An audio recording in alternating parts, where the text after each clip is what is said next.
उदयपुर में आज से इंटरनेट सेवाएं बहाल होने के साथ ही पुलिस और प्रशासन मुस्तैद नजर आए। दिन भर पुलिस ने उदयपुर के मुख्य बाजारों और संवेदनशील इलाकों में फ्लैग मार्च निकाला। इस मार्च में प्रशासनिक अधिकारी भी शामिल रहे। शहर की कानून व्यवस्था का सभी अधिकारियों ने जायजा लिया। फ्लैग मार्च में शामिल आईजी प्रफुल्ल कुमार ने कहा कि उदयपुर शहर की कानून व्यवस्था पुख्ता है, यहाँ पर पुलिस की हर कोने पर नजर है। साथ ही फ्लैग मार्च से संदेश दिया गया कि कानून सभी के लिए बराबर है। वहीं संभागीय आयुक्त राजेंद्र भट्ट ने कहा कि उदयपुर की शांति व्यवस्था और सांप्रदायिक सौहार्द से कोई समझौता नहीं किया जाएगा। शांति भंग करने या अपराध करने वालों को किसी भी कीमत पर बख्शा नहीं जाएगा। आपको बता दें, पूर्व मुख्यमंत्री वसुंधरा राजे अभी से कुछ देर पहले कन्हैयालाल के घर पहुंची। इससे पहले केंद्रीय मंत्री गजेंद्र सिंह शेखावत भी कन्हैयालाल के परिजनों से मिलने पहुंचे थे। और आज पूरा दिन भर क्या कुछ रहा, इस बारे में अपडेट के लिए हमारे साथ में ज्यादा जानकारी के लिए उदयपुर से हमारे वरिष्ठ सहयोगी संदीप पुरोहित जी फोन लाइन पर जुड़े हैं। संदीप जी, अब भाजपा नेता लगातार पहुंच रहे हैं। सुबह केंद्रीय मंत्री गजेंद्र सिंह शेखावत पहुंचे थे और अब से कुछ देर पहले पूर्व मुख्यमंत्री वसुंधरा राजे भी पहुंची है। क्या भाजपा इसे और ज्यादा मुद्दा बनाने की कोशिश कर रही है, इसको शांत नहीं होने देना चाहती?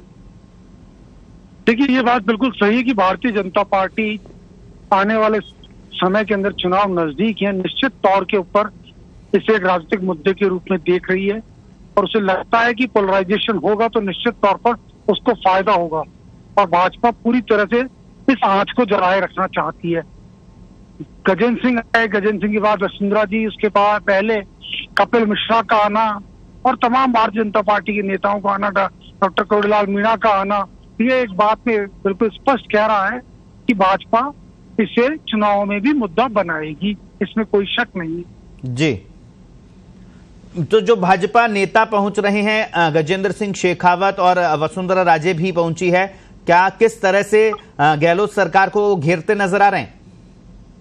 निश्चित तौर पर सबका निशाना गहलोत सरकार के ऊपर ही है और सभी लोग गहलोत सरकार पर प्रश्न उठा रहे हैं। लेकिन जिस तरह से गहलोत ने डैमेज कंट्रोल किया है वो भी अपने आप में तारीफ काबिल है। जिस तरह गहलोत खुद ही तीसरे दिन आए और आने के बाद एक के बाद तो एक उन्होंने आला अधिकारियों का तबादला किया और उन्होंने 3 आरपीएस ऑफिसर्स को निलंबित किया, 2 थाना इंचार्जों को निलंबित किया, एक एएसआई को निलंबित किया। तो एक स्ट्रॉन्ग मैसेज उन्होंने सरकार की तरफ से दिया है, 50 लाख रुपए और सरकारी मुआवजा के तौर पर दिया और उसके अलावा नौकरी का भी आश्वासन दिया गया है। तो दोनों तरफ से अपने अपने तरीके के दाव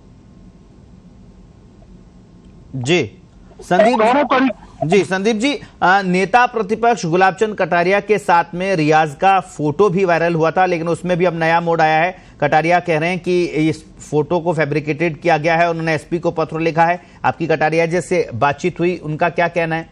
देखिए, मेरी कटारिया जी से बातचीत लगातार चल रही है। उन्होंने बिल्कुल स्पष्ट कहा है कि एक तो सबसे पहली बात तो ये कहते हैं कि मेरा 45 साल की राजनीतिक जीवन है, उसमें मैं लंबे समय मंत्री भी रहा हूँ, लंबे समय विधायक रहे, 8 बार के विधायक रहे, सांसद रहे हैं, भाजपा के प्रदेश अध्यक्ष भी रहे। तो इस दौरान हजारों लाखों फोटो खिंचवाई होगी, तो हर फोटो की केवल गारंटी हो नहीं सकती किसके साथ फोटो खिंच रही है। लेकिन इस मामले में उनको ऐसा लगता है कि ये फोटो फैब्रिकेटेड भी किया जा सकता है। पहले इसकी भी जांच हो जाए कि कहीं फोटो एडिटेड करके या फैब्रिकेटेड करके तो नहीं किया गया, इसकी जांच भी वे कराना चाहते हैं। निश्चित तौर पर जांच होनी भी चाहिए कि कहीं कोई बदमाशी तो नहीं कर रहा, उसमें क्या है, दूध का दूध और पानी का पानी हो जाएगा। लेकिन इस मामले में मैं कटारिया जी की बात का समर्थन करना चाहूंगा कि इतने लंबे राजनीतिक जीवन में आदमी हजारों लाखों फोटो खिंचाता है, तो उस एक फोटो के आधार पर किसी के चरित्र हनन करना या किसी के ऊपर लांछन लगाना मुझे उचित नहीं प्रतीत होता है। ये तरीका ठीक नहीं। जी, ये राजनीति के स्तर को भी बयां कर रहा है। ये तमाम जो चीजें हो रही है, बात उदयपुर के लोगों की करें, कर्फ्यू में लगातार ढील अब प्रशासन की ओर से दी जा रही है। आज 12 घंटे की ढील थी, कल 14 घंटे की ढील मिलेगी। इंटरनेट सेवा को भी बहाल कर दिया गया है। क्या कुछ कह रहे हैं उदयपुर के लोग? अब देखिए, उदयपुर में सामान्य जनजीवन शुरू हो गया है। आज से स्कूल शुरू हो गए, कॉलेज शुरू हो गए, शिक्षण संस्थाएं शुरू हो गई। अब जीवन तो पटरी पे लौट रहा है उदयपुर के लोगों को। 2 चीजें अभी उदयपुर में बहुत महत्वपूर्ण है, एक सियासत और दूसरा पर्यटन। जी, पर्यटन को भारी धक्का लगा है, टूरिज्म इंडस्ट्री को भारी धक्का लगा है। और मैं तो ये कहूंगा, जो खंजर कन्हैया के गर्दन पर चढ़ा है वो खंजर टूरिज्म इंडस्ट्री के ऊपर भी चला, उसको भी उसने घायल कर दिया है। होटलों की बुकिंग लगातार कैंसिल हो रही है, कमरे खाली पड़े हुए हैं। तो ये संकट टूरिज्म इंडस्ट्री के सामने कोरोना के बाद फिर एक बार भारी खड़ा हो गया है। और दूसरा जो हुआ है, उदयपुर में सियासत, लगातार सियासत जारी है, सियासत गर्म है। भारतीय जनता पार्टी कोई मौका नहीं छोड़ रही है कांग्रेस को घेरने का। वहीं कांग्रेस इस बार एक नए रूप में सामने आई है, वो बहुत ही लिबरल तरीके से इस मुद्दे को, हालांकि प्रशासनिक दृष्टि तो उसने बड़े बड़े फैसले लिए, लेकिन जनता के साथ वो बड़े लिबरल तरीके से पेश आई। उसने कर्फ्यू में लगातार ढील रखी, उसने कर्फ्यू को लचीला बनाए रखा, क्योंकि वो किसी प्रकार का असंतोष नहीं चाहते थे जी। उन्होंने जगन्नाथ रथ यात्रा की भी छूट दी। लेकिन दर्श में एक बात आपको और कहना चाहूंगा, जिस तरीके की जगन्नाथ यात्रा इस बार आयोजित हुई, कहते इतनी भीड़ कभी नहीं थी, इतने लोग कभी नहीं थे जितने इस बार जगन्नाथ रथ यात्रा पर।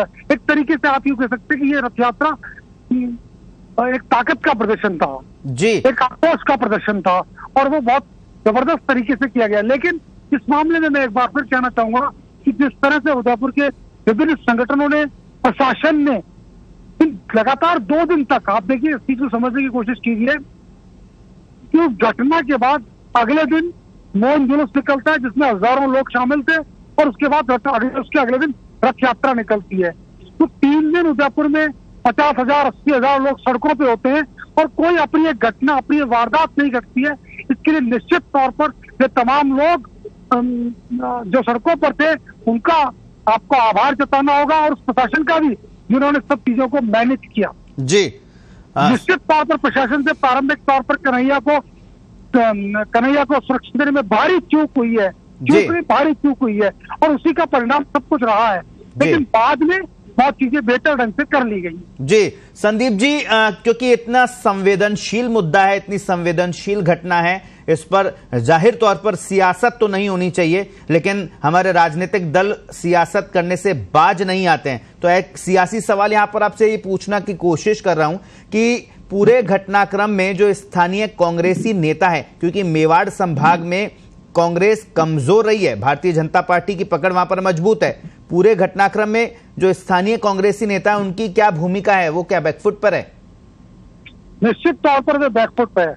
दर्श एक बात, मजेदार बात बता रहा हूँ, सियासी गलियारों में एक बात अक्सर कही जाती है कि झालावाड़ में वसुंधरा कांग्रेस है और उदयपुर में कटारिया कांग्रेस है जी।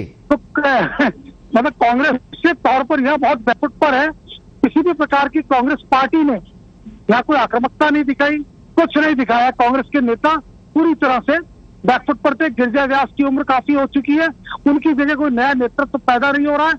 यही कारण था कि खुद मुख्यमंत्री को आकर के कमान संभालनी पड़ी, वरना यहाँ के उदयपुर के स्थानीय नेता भी कमान संभाल सकते थे। और निश्चित तौर पर जिस तरीके से कांग्रेस यहाँ लचर और कमजोर है, उसी का फायदा मेवाड़ में भारतीय जनता पार्टी उठाना चाहती है। एक के बाद एक लगातार बड़े नेता आ रहे हैं, क्योंकि उनको मालूम है कि मेवाड़ के अंदर अगर मजबूत स्थिति रहेगी तो निश्चित तौर पर उन्हें भारी फायदा मिलेगा अगले विधानसभा चुनाव में। फिलहाल मैं कह सकता हूँ जैन जो है वो भारतीय जनता पार्टी के पास है, पेनल्टी स्ट्रोक है भाजपा के पास, वो इसे गोल में कन्वर्ट कर पाते हैं या नहीं कर पाते हैं, लेकिन एडवांटेज भारतीय जनता पार्टी के पास है इस पूरे तमाम घटनाक्रम को अगर हम देखते हैं तो। आखिरी सवाल संदीप जी, क्योंकि पूरे घटनाक्रम के बाद मुख्यमंत्री अशोक गहलोत खुद उदयपुर पहुंचे थे और उन्होंने अधिकारियों की कार्यशैली पर नाराजगी जताई थी। उन्होंने माना था कि चूक तो हुई है। उसके बाद ये माना जा रहा था कि बड़ा अब जो बदलाव सरकार वहां के जो लापरवाही अधिकारियों के सामने आई है उनमें भी कर सकती है। आज IAS और IPS की तबादला सूची जारी हुई है, लेकिन उनमें उदयपुर के किसी अधिकारी को नहीं छेड़ा है। क्या ग्रीन सिग्नल सरकार ने दे दिया है? देखिए, जिस दिन मुख्यमंत्री आए थे उसी दिन मुख्यमंत्री ने बिल्कुल स्पष्ट कर दिया था कि जिला प्रशासन का कामकाज तो अच्छा है, संतोषप्रद है, उसमें कोई दिक्कत नहीं है। उन्होंने खुद कलेक्टर ताराचंद मीणा की तारीफ की थी जी कि आपका काम अच्छा है, खुद मुख्य सचिव की तारीफ की थी, लेकिन मुख्यमंत्री पुलिस से बाहरी नाराज थे और नाराजगी का कारण यही था कि पुलिस ने उनको सुरक्षा नहीं दी। मुख्यमंत्री ने खुद मीटिंग में कन्हैया लाल का आखिरी खत पढ़ा और खत पढ़ने के साथ ही उन्होंने IG और SP से पूछा था कि आपने सुरक्षा क्यों नहीं दी, जवाब दीजिए। उनसे जवाब देते नहीं बना। मुख्यमंत्री यहां से उड़े और उड़ने के चंद घंटों बाद ही उन्होंने आईजी और एसपी का तबादला देर रात में कर डाला और उसके अगले दिन उन्होंने इंचार्ज को निलंबित कर दिया, दूसरा इंचार्ज सूरजपुर का था उसको भी निलंबित कर दिया, 2 डीवाईएसपीओ को निलंबित कर दिया, दो एडिशनल एसपी को निलंबित कर दिया। इस मामले में कुल 4 आरपीएस अधिकारी अब तक निलंबित हो चुके हैं।